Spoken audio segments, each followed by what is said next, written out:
Hereby open this academic ceremony at Maastricht University.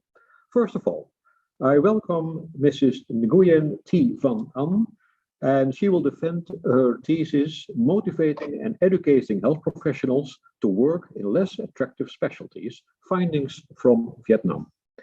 I welcome all members of the degree committee, and in particular the 4 supervisors. And the supervisors are Dr. Koenigs. Zij is associate professor at the Department of Educational Development and Research at Maastricht University, and she is also honorary professor at the University of East Anglia in the United Kingdom. The second supervisor is Professor Van Merrienboer. He is Professor of Learning and Instruction at Maastricht University. The third supervisor is Professor Scherbier. He is Professor of Quality Improvement of Medical Education, and he has been the former Dean of the faculty. And the fourth supervisor is Dr. Lui Ngoc Hoat, and he is Professor of Biostatistics and Medical Informatics at the Institute of Training for Preventive Medicine and Public Health at Hanoi Medical University in Vietnam. And I will introduce the 5 opponents later during the ceremony. And of course, I welcome all followers and listeners of the live stream. Mrs. Nguyen Thi Van Ahn, may I ask you to give a presentation and a summary of your thesis? Please go ahead. Thank you, Mr. Moderator. I would like to share my screen now.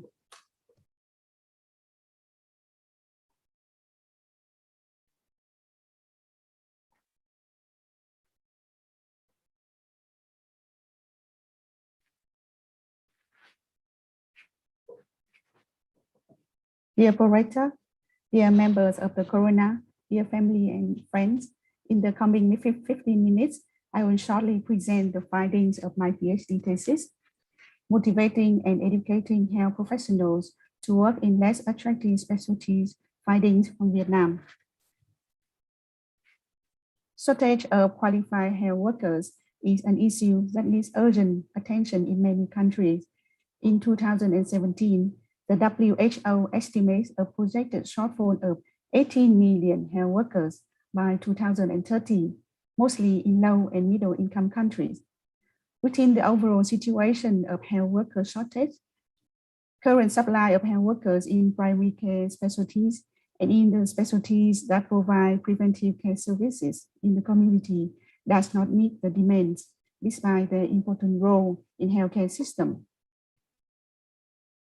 In comparison with clinical specialties of high practice, these less attractive specialties are struggling to recruit students and to retain graduates and doctors to work in the field. For example, in this study in 2019, only 1% of American medical graduates choose specialties in primary care, such as family medicine or preventive medicine. In order to attract more workers in less attractive specialties, we need to better understand career choice of medical students. Literature shows career choice of medical students is a process resulting from a combination of student characteristics, preferences, and values, their perceptions of the characteristic of a specialty, their expected future career needs, and the characteristic of educational program that they are in. However, as these studies were conducted among general medical students in their final years, it is not known what affect choices of students who choose to study these specialties from the beginning. Similar to the global situation, the number of health workers in the preventive healthcare system in Vietnam is still very low. Preventive medical doctors in Vietnam have to cover both preventive and curative duties. This requires them to work mainly in the community, in preventive medicine center or in hospital, and to serve a broad range of people. Although the preventive medical training in Vietnam existed from 1960s as a postgraduate program, it did not supply enough health workers in this specialty. Since 2006, a separate curriculum training preventive medical doctors at undergraduate level was developed to address this shortage problem in Vietnam. It is important to study how the curriculum is doing and what could be done to improve the quality of the training program. This could inform not only future developments in Vietnam, but also as a reference for other countries trying to improve preventive healthcare system on limited resources. As many studies have shown, medical education has an important effect on specialty choice of students and graduates. So intervention in education could be a potential solution for the problem of health worker shortage in less attractive specialties. Therefore, the aims of my dissertation focused on exploring the career motivation of medical students to choose preventive medicine and to develop guidelines on how medical education can help to decrease the shortage in less attractive specialties. In this dissertation, I used 2 lines of theory to form the theoretical framework. The first line is theories of career choice, which includes Bland's model of career choice and Carrido's framework of specialty choice. And the other line is theories of motivation, which includes Maslow's hierarchy of needs, theory of life role in career development of Donald Super, and the self-determination theories by Ryan and Deci. The dissertation has 6 chapters, which including 3 empirical studies focusing on the motivational factors that associate with the career choice of preventive medical students and graduates, and a position paper which focus on developing a practical guideline to make use of continuing medical education as a solution to increase physicians' motivation to work in less attractive specialties. The first study focused on the motivation to study and explore the demographic characteristics and career preferences of preventive medical students, as well as the factors influencing their choices. The first study involved nearly 1,400 preventive medical students in 4 Vietnamese medical schools. Students were divided into 2 groups of first and second choice based on their preference of preventive medicine on their university entrance exam. We found that first choice students are motivated to study preventive medicine by extrinsic factors such as high income prospects, low entry requirements, low study burden, etc. Meanwhile, second choice students are urged by more intrinsic motivation, that is, the desire to follow their old dreams of becoming a doctor. Second choice students anticipate landing jobs as clinical doctors in hospitals more often than first choice students, and they are more interested in jobs that offer the opportunity to continue their studies. In the second study, we focused on perception of students about preventive medicine specialties, and we investigated the differences between students and practicing doctors in this aspect, and whether these perceptions related to student interest in this specialty or their willingness to work in the field after graduation. From this study, we found that student perception of preventive medicine are theoretical and far from reality. At first choice students have more realistic perception than second choice students. However, this gap between the 2 groups have closed gradually over time by being exposed to the specialty. And second choice students who show a lower interest in preventive medicine have higher expectation of work rate in preventive medicine practice. Chapter 4 answers the third question about motivation to work. I identify which life roles and motivational factors are related to the decision of the graduate to take a position and to stay in preventive medicine. We surveyed more than 150 preventive medical doctors who graduated from Hanoi Medical School to investigate their motivation and continuation in preventive medicine, the major life roles that they were playing, and their satisfaction with their job. In the third study, we found that only half of the graduates are working in a preventive medicine position. There was no significant difference between first choice and second choice students in decision to work in the field after graduation. In general, opportunity to access continued education often show up as a factor in the decision of graduates to choose a position as well as to continue to work in the field of preventive medicine. Following the ideas of continuing medical education potentially playing an important role in motivating students and graduates to work in preventive medicine, the fourth study were conducted to address the last research question, that is, how can continuing medical education be designed and implemented to increase physicians' motivation to work in less attractive specialties? In our position paper, we reviewed the literature related to the use of continuing medical education in motivating physicians.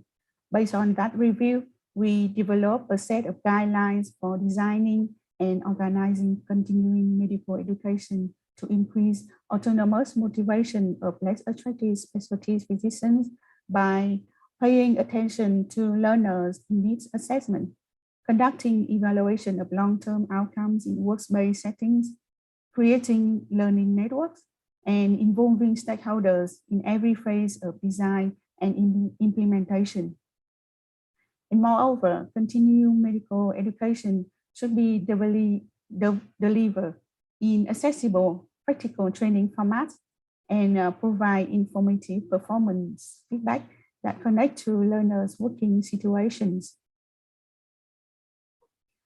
From the findings of this dissertation, we came up with several suggestions for policymakers, program managers, and educators in less attractive specialty education. While planning for the future labor market in less attractive specialty, together with the postgraduate training program, the policymakers should consider training these specialties at the undergraduate level. They should pay attention in orienting the perception of less attractive specialty by early vocational education and develop policies to increase opportunities for health workers to access continuing medical education. For managers and educators, aside from a proper plan to select and recruit candidates, they should conduct various educational activities to advertise the attractiveness of less attractive specialties to potential students, as well as to increase students' perceptions and physician commitment to work in less attractive specialties. To conclude, making a decision in career choices is not an easy task for medical students, especially in the specialties that they do not have sufficient information and experiences with. All stakeholders related to the healthcare and educational sectors should support and nurture the motivations of students and staff working in less attractive specialties via various educational activities. In that process, they should pay attention to strategies such as proper student selection, providing information of the specialties, and using continuing medical education as a motivation to recruit and retain health workers in less attractive specialties. Thank you for your attention. And I give the word back to the pro-rector. Thank you very much, Mrs. Nguyen. The opposition will be opened by Professor Hu. She is Professor of Medical Education at the Western Sydney University School of Medicine in Australia. Professor Hu. Thank you, Pro-Rector, and thank you, candidate, for your clear presentation. I would like to have a discussion with you on several big topics to explore more some of the themes that you raise in your research. The first theme or concept I would like to discuss with you is this key concept of less attractive specialties. I noticed that it's a very attractive concept. It makes a lot of sense.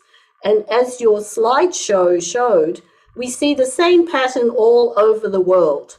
You know, in the US, there's not many family medicine practitioners or primary care. Usually, there's not many who want to do rural medicine, work it outside the cities or in preventive medicine. So I would like you to explain to me a little bit more that concept of less attractive specialties. Is it a concept that's grounded in research? Is it an intuitive concept? How do you define that? Because it's quite important for your research. Yes, thank you, highly esteemed opponent. Thank you very much for your question. To explain about the less attractive specialties, this the words that I found in the literature, and it's have a different name as less popular specialties. Yes, and the characteristic of some of these specialties comparing to like high practice clinical specialties in hospital, it's least attractive specialty. They have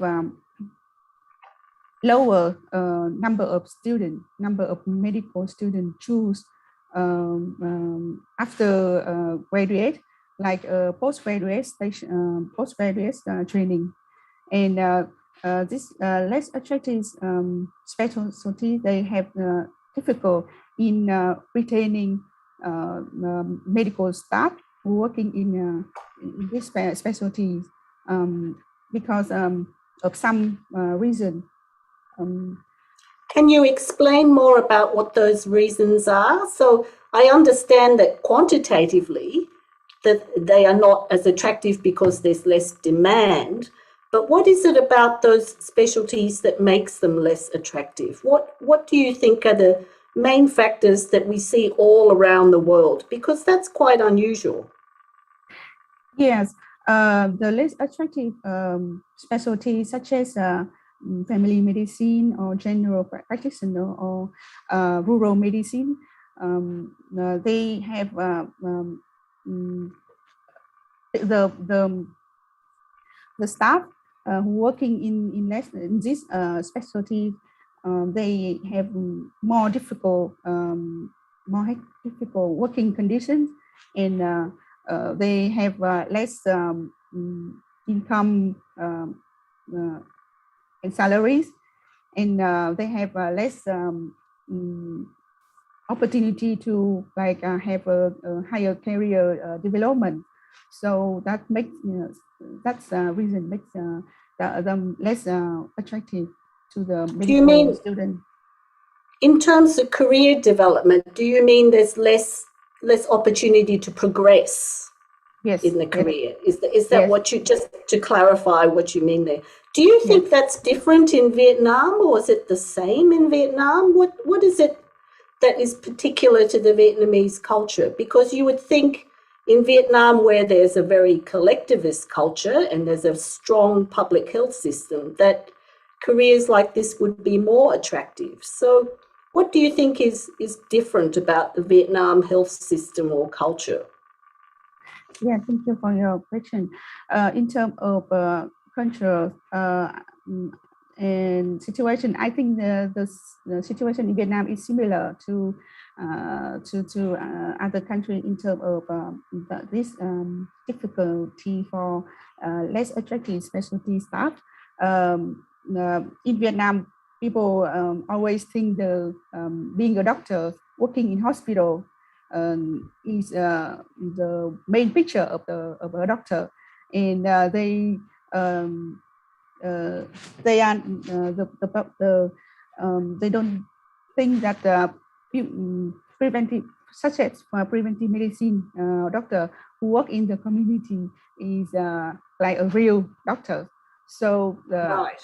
the perception of the doctor, of the preventive medicine doctor is so not popular for the So, community. Yes. so it seems like, you know, real doctoring or real medicine is what you do in hospitals because you have to operate or you have to do something. Perhaps I'll move on to the second question. You mentioned that the theories, for example, such as self-determination theory, does not explain everything in the guidelines, and there are limitations to theory. So what do you think about the concept that perhaps some of these theories, which have been developed by Western scholars and Western researchers, do you think that they apply as well in the Vietnamese or the non-Western cultures? Do you think there's something that's different that makes these Western constructs less applicable? Yes, the self-determination theories give me a proper framework for developing the guideline for implementing and designing the CME, the continuing medical education, in improving the motivation of the health worker in preventive medicine. But yes, it's although it's a proper appropriate framework, but it's not help me to explain what could be done to like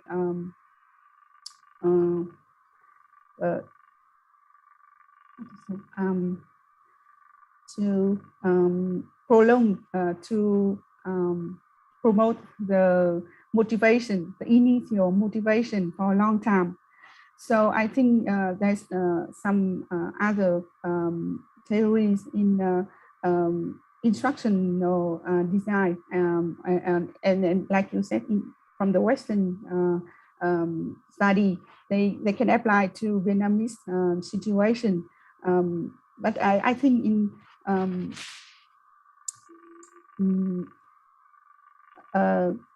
but it should be like very modified for the situation of Vietnam in terms of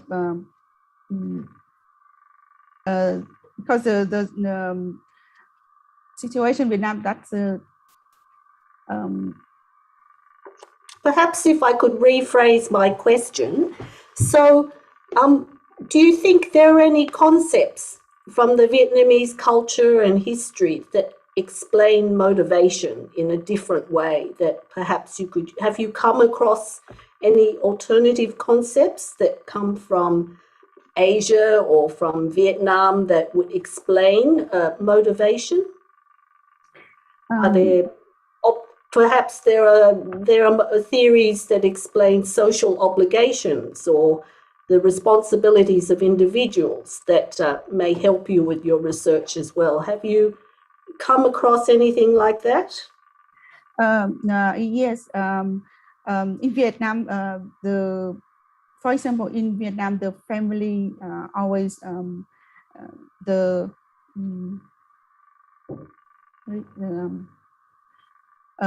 people always think that the young generation should find a job that have stable incomes and have like high practice, and then they can have enough income to support the family. So the role of a child to support the family in Vietnam is important. And so thank you, that's fine. Thank you for the discussion. So, you know, family obligations and responsibilities may have a relatively larger role in motivation. So thank you very much for that discussion. I'll hand over to one of my colleagues now. Thank you, Pro-Rector. Thank you, Professor Hu. The next opponent is Dr. Sadiki. She is associate professor at the Vinh University in Vietnam. Dr. Siddiqui. Thank you very much, Prorector. Dear candidate, it was lovely to hear your summary of a very exciting topic and very timely topic. I would like to open some discussion about your recommendations and how do you see these recommendations can be applied to other countries in the region around Vietnam? Thank you. Thank you, esteemed opponent. Thank you for your question. So you are asking me to elaborate my suggestion for applying ability in other countries around Vietnam. Yes, please. Yes. Yes. From my result of thesis, my thesis, I conclude to several recommendation for the policymakers and educators in less attractive specialties education. For example,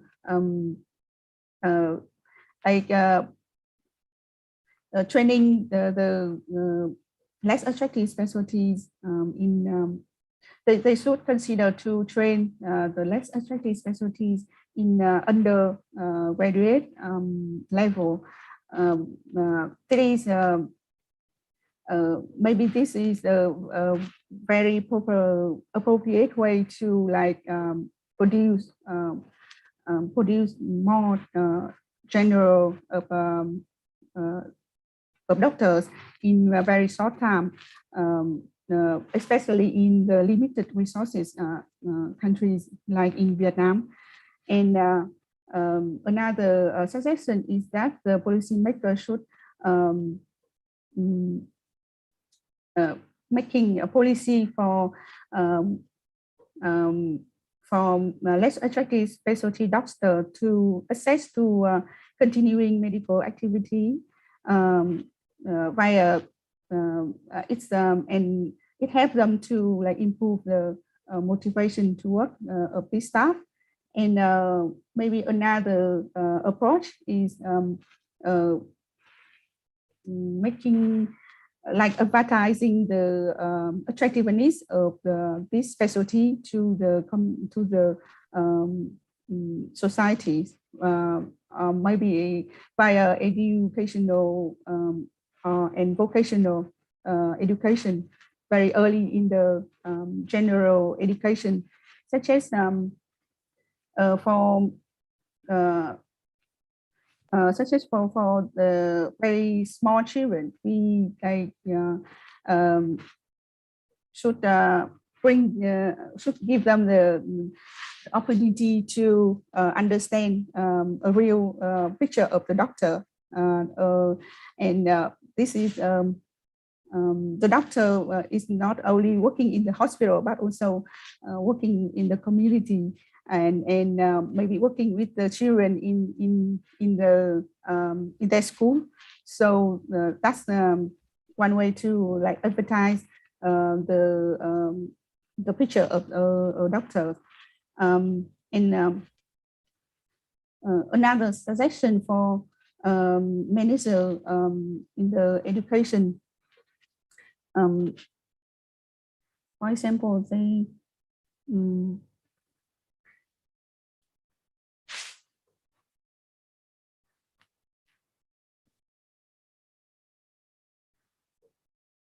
if you allow me to expand. So let me allow to expand it further. So one of your recommendations which attracted me immediately was for the program managers to arrange some extracurricular activities. So can you elaborate further? Are these extracurricular activities targeted to people before joining the program or when they are actually enrolled in the program? Thank you. Yes, thank you very much. Yes, I'm with the extracurricular activities. I mean that before entering the training program, we can organize as a manager of education, we can organize some open days or for the high school student to access to the university and to listen to the different expression of many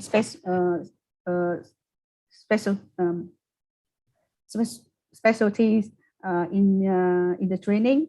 And during the training program, we can celebrate some workshop for students to explore and expose early to the specialty that they don't know much. For example, the preventive medicine in Vietnam. Yeah, thank you. Thank you very much. So I would like to expand further because I'm more interested in how this research is applicable in the region around Vietnam, the Asia. So your childcare model and marital roles that attract people towards preventive medicine.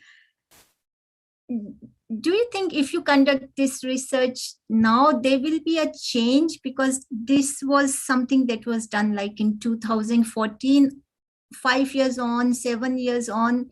Do you see there is a change in Vietnam, or still the childcare roles and marital roles are very specific? Thank you for your question. The child role and the marital status role is still have an important role in Vietnam culture, but along with the development of the society, the children have more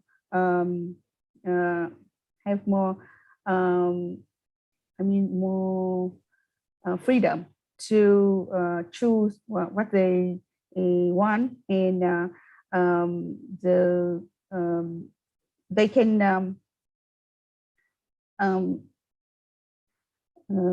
and they can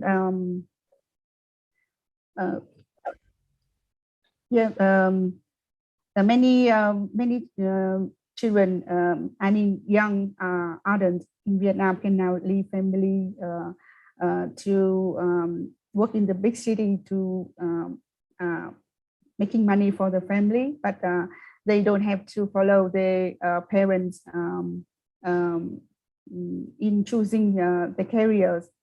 And marital role is still important in Vietnam, but the role of a woman in the family have now changed. The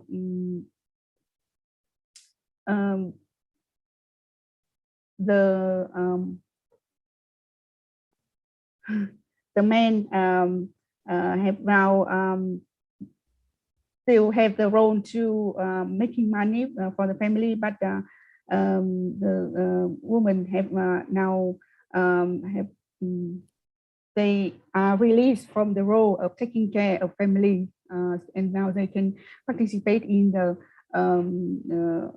more in the society and working more freely. So I think it's maybe it's impact the future study if I conducted the similar study in Vietnam. Thank you very much. One final question about continuing medical education, which forms the last chapter of your thesis. Continuing medical education, do you think they have a role, of course, in retention of people in preventive medicine, but do you think they can also attract more people towards less attractive specialties? You may give a short answer, please. Yes, thank you. Yes, I think it could attract more students to follow the career of preventive medical doctors, because students in Vietnam now, after finishing 6 years of undergraduate training, they have to attend a residency exam to choose the postgraduate training. So if we provide them the opportunity to for continuing medical education, it will attract more students to follow the Thank you. yeah. Thank you so much. Yeah, thank you. Thank you very much, Dr. Siddiqui. The opposition will be continued by Professor de Rijk. She is Professor of Work and Health, in particular reintegration into work. Professor de Rijk. Thank you, Pro-Rector. Dear candidates, congratulations with your PhD thesis, and also congratulations to your supervisors. Thank you very much for your very nice introduction today, your little lecture. Coming from the Department of Social Medicine, I fully support taking away barriers for choosing for becoming a preventive medical doctor.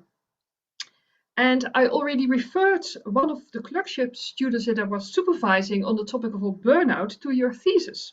Because this student, she was wondering why almost all medical students choose for the jobs with the highest work demands and the most irregular working times, ending up burned out too often. Yeah. I was also interested in your thesis because I'm trained long ago as a psychologist. And you use many psychological models to shed light on the barriers to not choose for what you call the less attractive specialties. So I would like you to invite you to think along and to explain a bit more on the theory of Maslow. This is a pyramid of psychological needs. And you presented it quite nicely in your introduction because you already made a translation. These are 5 general needs, and you translated them to the topic of study. But I was very curious how you applied this theory on needs. And I found, to my surprise, rather little in your thesis. So I wanted to invite you to use this theory a bit more. Is it, for example, possible to explain the figures, the very interesting figures in your first study on page 31 and 32 with Maslow's pyramid? So, figure 2.1 on page 31 and figure 2.2 on page 32. Is it possible to use the Maslow's theory to explain the differences between the first choice students and the second choice students? And what does it point at? Yeah, thank you very much, dear highly esteemed opponent. Thank you very much for your highly compliments and for your question. So you were asking me to explain how Maslow hierarchy of needs apply to explain the difference between the first choice and second choice. Is that correct? Yeah. Yes. So Maslow hierarchy of needs is like a pyramid, and to explain the psychological needs of people from the very basic needs, from physiological to safety needs to social needs, esteem needs, and the needs for self actualization. So in my study, I use this framework of this pyramid to initially develop my questionnaire to ask the first choice and second choice student about their needs, their personal needs in their career choice, and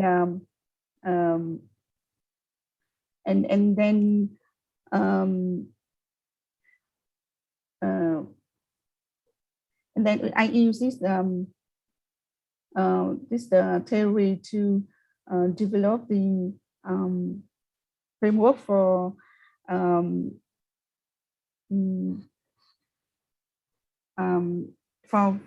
asking the graduates why they choose the position in PM in preventive medicine after they graduate. What factors related to the needs relate to the decision to work and to continue in the specialties.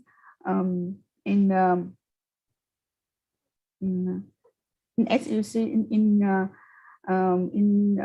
my thesis, that the first choice student, the first choice graduate, in the second,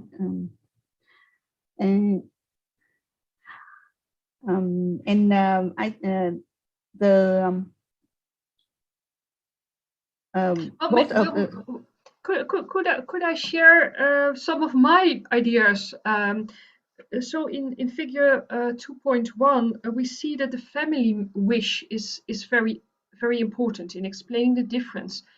And I was wondering whether the social needs, that's the third level in the hierarchy, are not more important in your context and in your study population, and in particular social in terms of family. When you translated the model to your study in the introduction, you focused, I had the impression, more on the work context, but maybe social needs can also be understood in terms of that you still belong to your family, that you're still a good family member. And well, the role of family has been discussed in relation to the earlier questions. So what do you think about that? Yes, thank you. The social needs, I mean, in the applying for the preventive medicine specialties is a need for being useful or having a good relationship with colleagues, but also the needs for being close to the family. And so in Vietnam, being close to the family and give the support for the family, especially for the student from the countryside, is very important. So yes, it may explain. You agree? Yeah.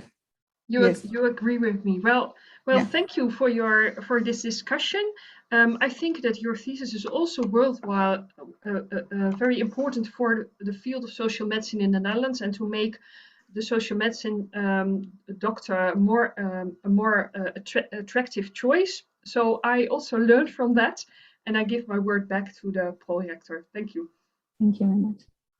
Thank you very much, Professor de Rijk. The opposition will be continued by Dr. Stegers-Jäger. She is assistant professor at Erasmus Medical Center in Rotterdam in the Netherlands. Thank you, Pro-Rector.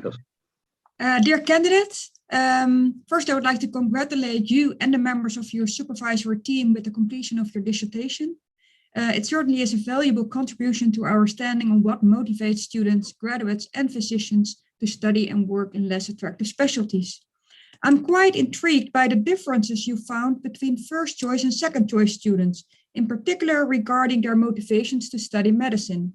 You report that second choice students are urged by more intrinsic motivation, whereas first choice students are motivated to study preventive medicine by extrinsic factors. So how do you explain this finding, and how can this inform policymakers and educationalists? So what are, for example, potential consequences for selection practices and for the curriculum? Would you like to answer that?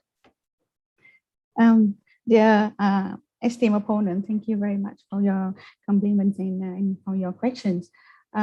Yes, in this, I found that the difference between first choice and second choice student in their motivation to study in preventive medicine.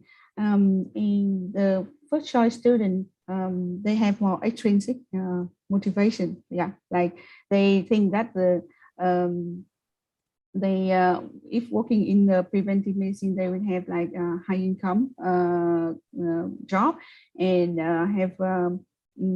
they don't have like work too much during the training in the medical school, etc.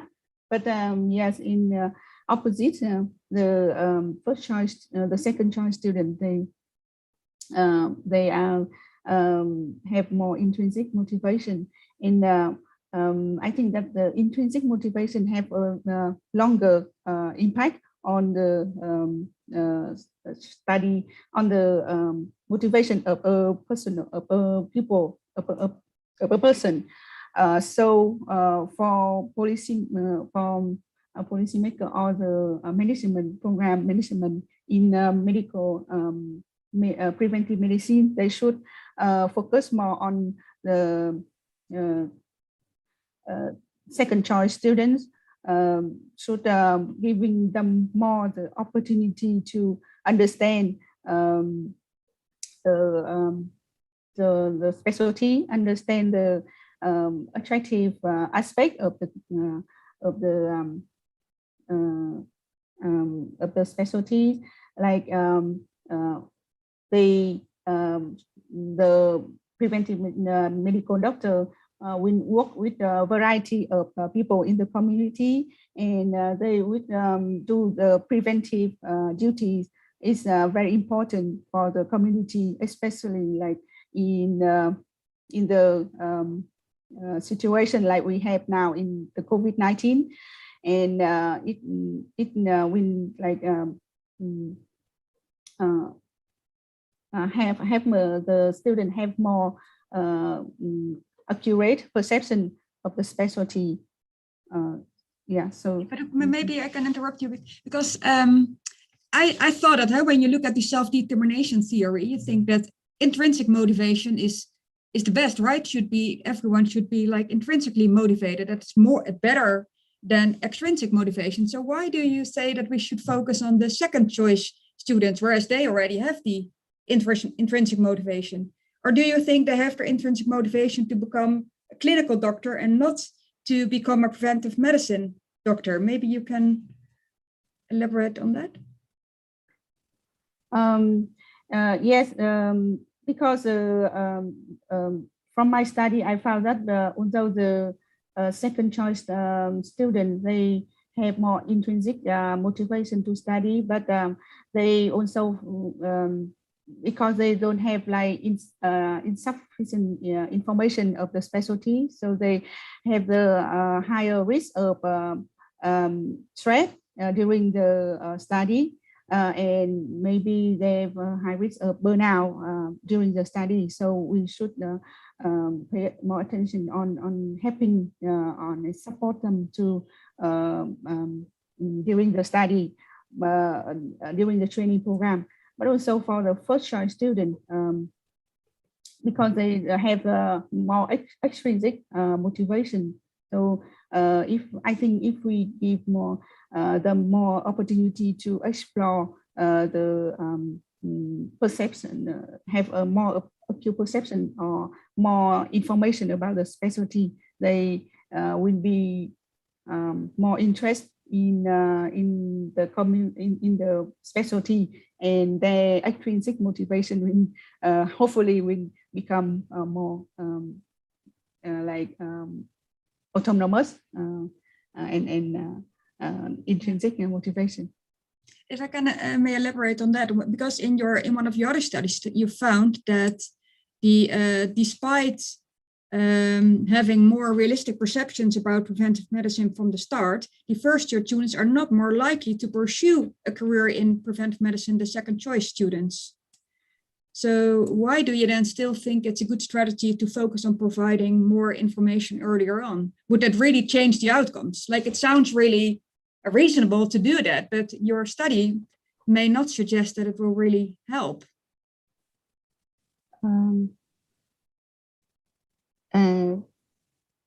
Do you understand the question, or would you like me to? Yeah, please, could you please explain? Now, in your study, you found that the first choice students had more realistic perceptions about preventive medicine from the start, compared to the second choice. However, in the end, they do not more often pursue a career in preventive medicine than second choice students.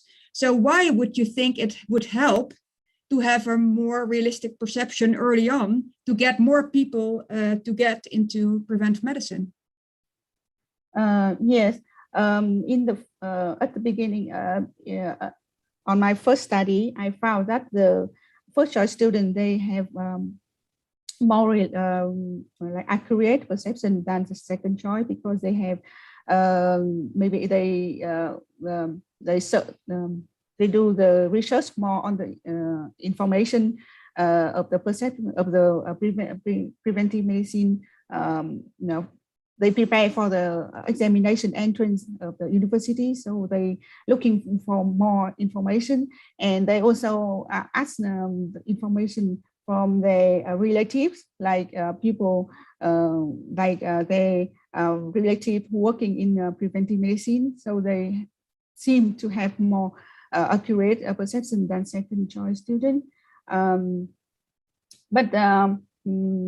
Maybe during the training, if the training program in my opinion, the training program in Vietnam for preventive medicine is still very theoretical and not so practical, so the perception of the first choice student at the beginning is they still need like more provide information. So they being explored to the preventive medicine early, they will have more realistic perception, and hopefully they will understand and like the specialty and will to pursue the specialty after graduation more. Okay. Thank you very much. I'm very happy with your answer, and I would like to give the word back to the pro-rector. Thank you. Thank you very much. Thank you very much, Dr. Segers. The next opponent is Dr. Kompen. She is postdoctoral fellow at the Department of Educational Development and Research of Maastricht University. Dr. Kompen. Thank you, Pro-Rector. Good morning, dear candidate from Maastricht. First of all, I would like to congratulate you and also your supervisors on the thesis. I'm very glad that I have the opportunity to ask you some questions about this thesis. And since I'm the last one in line, I suggest I will just start immediately with my first question. So, as you've written, one of the core tasks of PM doctors is to prevent the spread of diseases throughout communities. And in this sense, it differs from curative medicine that is typically focused on curing diseases. So in your thesis, you reported a few times that preventive medicine is typically perceived as less prestigious than clinical specialties. And do you think that the COVID-19 pandemic might alter the public's perspective on PM? And could this potentially enhance the attractiveness of studying preventive medicine? Yeah. Dear esteemed opponent, thank you very much for your compliments and for your questions. To answer your question, I think that the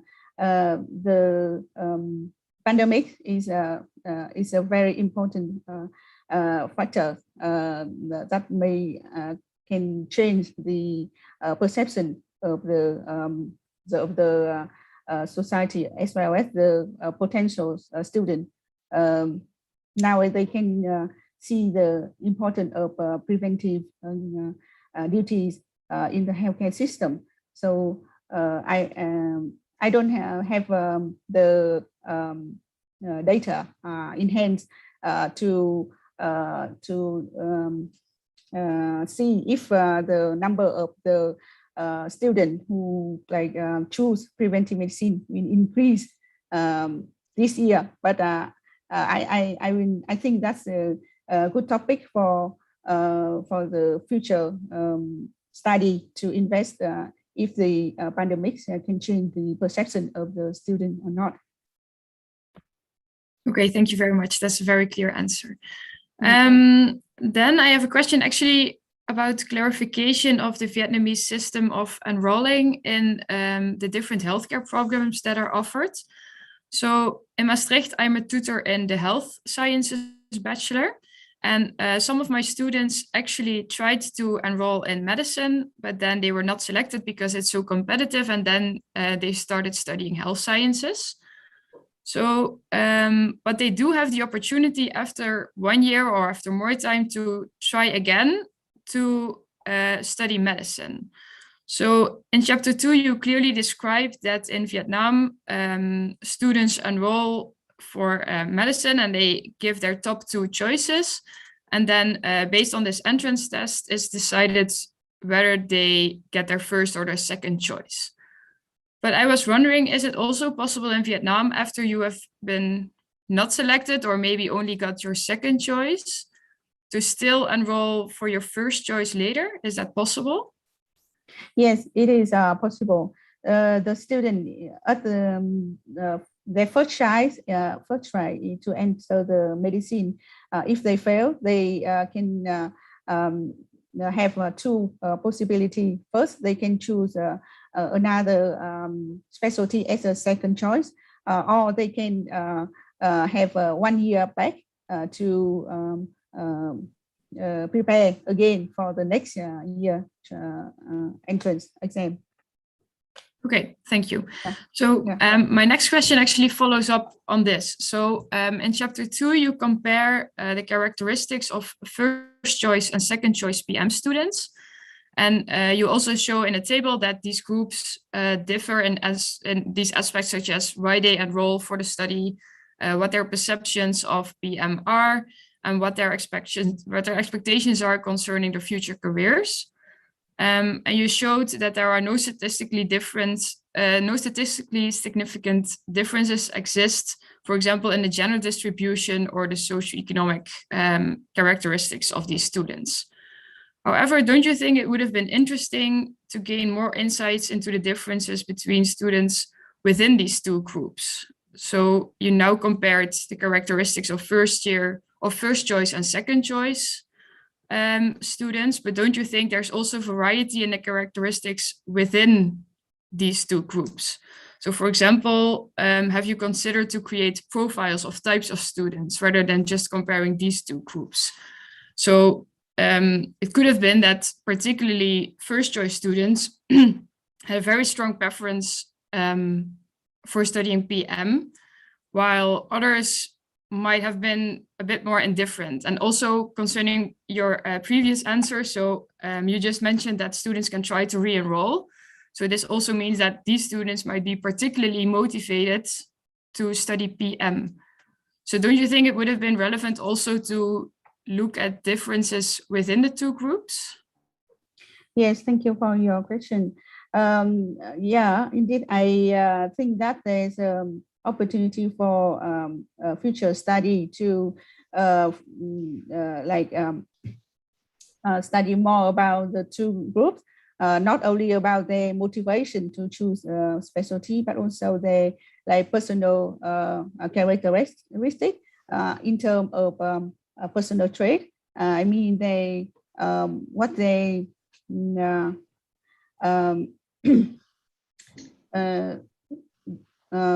also about their needs, but also what they truly like to do and what their personality is their personality appropriate to become a PM doctor or a clinical doctor. And I think that's that would be a good topic for my future study. Yeah, thank you very much. Okay, thank you very much. Then my final question. So throughout your thesis, you mentioned that especially in the rural areas, healthcare workers face challenges such as low income, little possibilities for continuing professional development, and also lack of appreciation. And then in chapter 3, you compare the perspectives of students with those of actual PM doctors. But as you wrote yourself, the students are more from the rural areas, so from the north of Vietnam, while you examined the perceptions of PM doctors in the capital, so in Hanoi. And you wrote that the observed differences might be different if the students and the doctors would have been from the same region. So I was wondering to what extent and in what direction you think that your results might have been different if you had recruited doctors that are working in more rural areas. Thank you very much for your question. I think it's the background or the location from where the participant from is maybe a factor to influence the. I'm quite sure that you have understood and seen that the time for defending your thesis has passed. The committee will now withdraw to discuss the quality of your thesis and the quality of your defense. And please await our return with the results of our deliberation. Yeah, thank you. Thank you very much.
Mrs. Nguyen Thi Van Ahn, the degree committee here present online has assessed the quality of your thesis and the quality of your defense.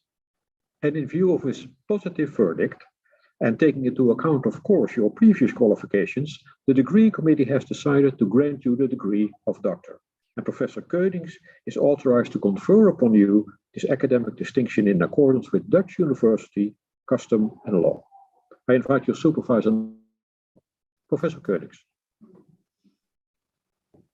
Do you promise to work in accordance with the principles of scientific integrity at all times, to be careful and honest, transparent, independent, and responsible?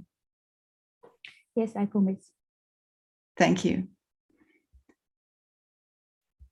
By the authority vested in us by law and in conformity with the decision of the committee here present online, I hereby confer upon you, Nguyen Thi Van Ahn, the degree of doctor and grant you all rights attached by custom and law.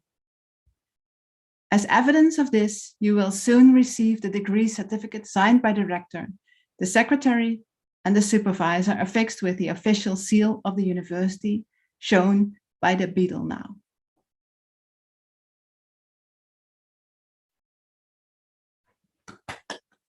Thank you very much. Congratulations. And Mr. Prorector, I can immediately continue now? Okay, good. So, dear Van Ahn, congratulations on your PhD degree. Congratulations also to your husband, your 2 little boys, and your family who supported you so much. Success is a journey and not a destination.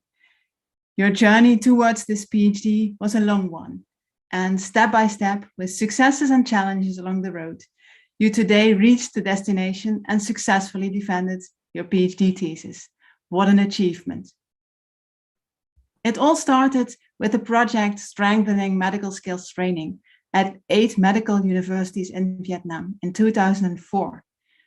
You met with Albert Scherbier, you visited Maastricht, and he visited you in Vietnam.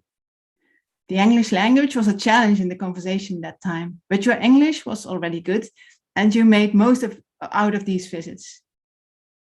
When there was the opportunity to do a PhD project in health professions education, you decided to go for it. You did a Master of Health Professions Education at Maastricht University and graduated in 2007. And in 2010, it was the year that you visited Maastricht University again and started working on your PhD project, together with Albert, but also with Jeroen van Merrienboer and me. We collaborated in Maastricht for several weeks before you went home and supervision was online. From 2010 till 2021 was a long and intense period. And I want to use your theory of life role in career development by Donald Supper, the theory that you applied in your thesis, to reflect on your PhD journey. In your introduction chapter, you write that according to Supper, at any stage in life, people can simultaneously take on multiple roles: as a child, a parent, a citizen, a worker, and a homemaker. And you state that this model is a comprehensive framework to investigate the influence of different life stages and changing life roles. Let me apply this to your PhD journey. First, the role of a child. In 2010, you started still being a bit of a girl, a bit shy sometimes, but with a dream, a big dream of promoting preventive medicine among medical students. And the years thereafter, your role as a child got more dimensions, and you have also been a careful daughter to your parents. You also started your marital role after you married your husband, a happy start of a new phase in life that also added another role, the role as a parent of your sons Pong and Nam. One of them proudly shining on the cover of your PhD thesis. And with raising your family, also the home care role got more important, managing and caring for your home. And you have all the time had the role as a worker at your university, where you have been heavily involved in skills training program and work as a lecturer. There were also phases in your PhD trajectory when you tried the role as a traveler, traveling to Maastricht, for example, for the She Academy, but also when you moved to the UK together with your husband. That was the moment you, in fact, had to stop your PhD research project because you no longer worked in the context that you were researching. Fortunately, within a few years, you returned to Vietnam and you were able to restart your project with even better English skills. And all these roles you combined with a role as a PhD student and researcher, doing your PhD research on improving our understanding on how to educate and retain more students and graduates for the specialty of preventive medicine. You formulated interesting and highly relevant research questions and collected data among large groups of preventive medicine students and doctors. And for one of your study, you also investigated the perspective of graduated preventive medical students. And especially this last data collection was an intense process, as there were no up-to-date contact details of the alumni. You showed creativity and perseverance to contact as many alumni as possible. For the supervision of your project, we did not need a COVID crisis to become skilled in online collaboration. We regularly met on Skype, Jeroen and me sitting in Jeroen's office, or the three of us in Albert's office, where we saw you on a big, huge screen. But I also remember the Skypes that you and I had about your statistical analysis. With screen sharing, you showed me your SPSS work, and I showed you how analysis can be performed. You developed good statistical competencies, worked hard on papers about your findings, and all 4 studies are already published in strong scientific journals. This is a great achievement.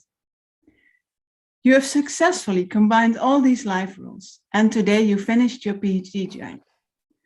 Also on behalf of Jeroen van Merijenboer and Albert Scherbier and Professor Huat, I want to congratulate you on your PhD degree. Dear Van Ahn, we wish you all the best for your future. Thank you very much.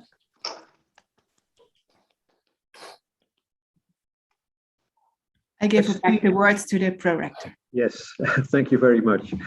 Esteemed Dr.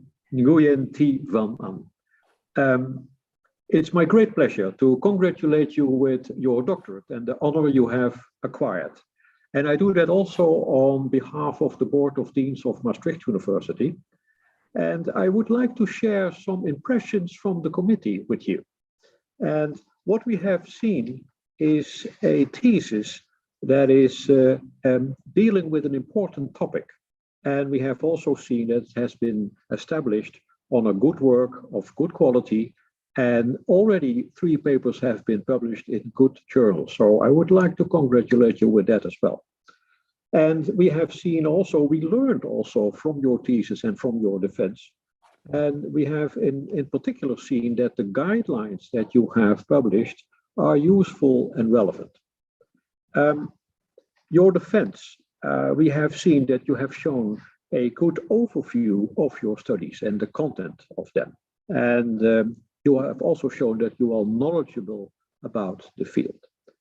And also we are just in general satisfied with your defense, but we also are aware of the fact that language differences and maybe some nervousness have, of course, played a role. But I would like to congratulate you with the result. And I would like also to congratulate your 4 supervisors with this result in terms of your thesis and your defense. So congratulations to Professor Koenings, to Professor Van Merijenboer, to Professor Scherbier and Professor Nguyen. You may be proud on this candidate. So again, congratulations. And also, I would like to include in my congratulations your parents, your husband, your children, and the other members of your family in Vietnam. And I also would like to congratulate your colleagues and friends with the results of your thesis and your events that we have seen today. And before I close this academic ceremony, I would like to thank all members of this degree committee and also of the thesis assessment committee, and in particular the external members of the committees, both in the assessment committee and in the degree committee. Thank you very, very much. And I would like to thank all opponents for their interesting questions at an academic level. Thank you very much. Hereby, I close this academic ceremony at Maastricht University.